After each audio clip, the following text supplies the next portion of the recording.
Yaani baba aliuzwa nikiona kauzwa. Nitawaambia ukweli hapo.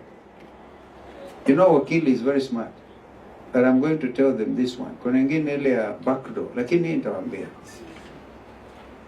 Wakati kura iliendelea ya AU, kwanza Ruto anamsukuma Raila apate hicho kiti, ndicho mwishowe abaki na Kalonzo vile alikuwa akisema, sio?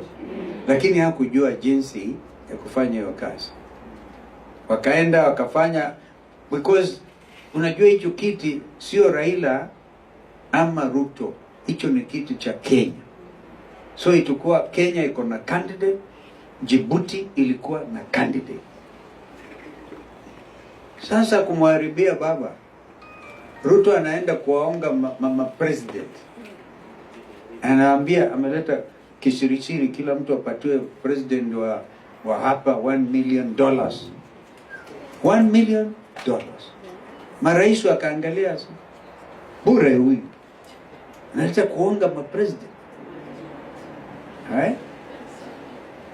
Lakini hata hivyo siku moja baba akanipigia, nilikuwa kwa nyumba hapa. Kalonzo, tukutane hapa Karen Blixen.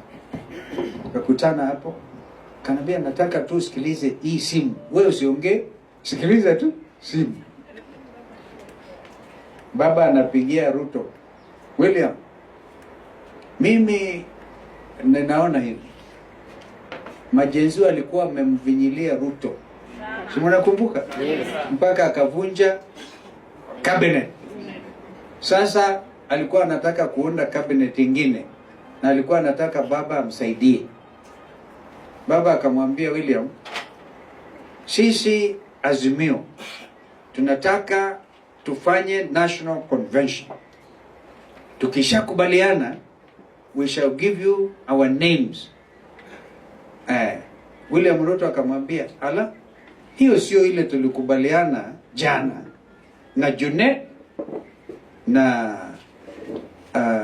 Tuju. Alitaja majina mawili. Mimi nasikiliza. Hii sio ile tulisikiliza jana na Junet na Tuju. Tuju has since explained to me alikuwa akifanya nini huko. Lakini mtu mmoja hajanielezea walikubaliana nini na Ruto, anaitwa Junet.